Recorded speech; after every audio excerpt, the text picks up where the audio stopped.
This here is my audience. Cool. Hold that for me. Let me ask you a question. When someone asks you what is the definition of insanity, what would you tell them?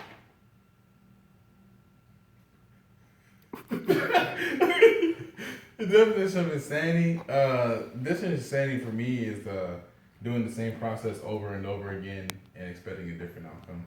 Exactly.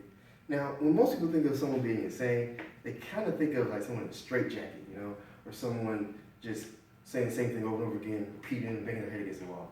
But if I told you that the same people who are supposed to protect you and were supposed to provide service to you and your family are insane, then you probably look at me a little weird. And I know it's a big claim, but through mandatory minimums, privatized prisons, and this whole war on drugs issue, I think you'll be on my side when I say that it is insanity.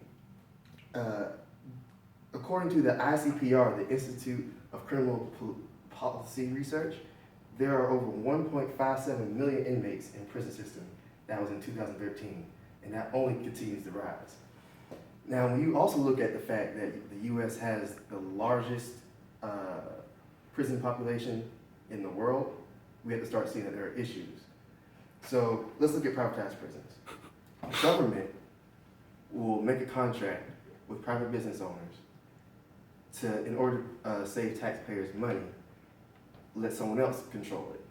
Now that sounds all well and good until you look at the fact that sometimes they don't meet up to the same standards as state and federal prisons, such as they might not feed them as well or not at all and run out of food, or when they do make food, they'll make it so that there are substantial ingredients in the food. The oversized cell populations make it so there's unhealthy standards and people die sometimes in the hundreds and annually.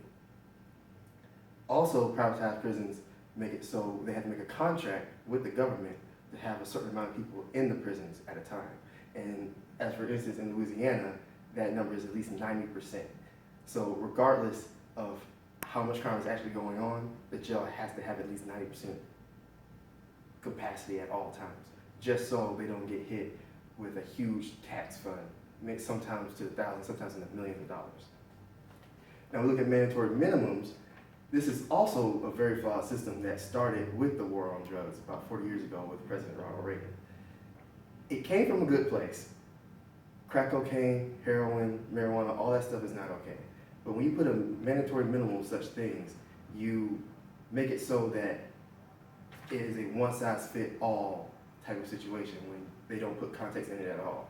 You have people who are non-violent offenders spending 10, 15, 20 years in jail for having a gram or two of cocaine or crack on them. Now granted, drugs are not okay, but we can't treat citizens who have done non-violent offenses and sometimes misdemeanors as if they were hard-time criminals or repeat offenders. In the past 40 years since this situation has taken place, the prison population has quadrupled. And another issue with this whole mandatory minimums fact is that it's also racially biased. If you look at the statistics, African Americans make up a quarter of the population in the United States of America, but they make up over 50% of the prison population in all areas.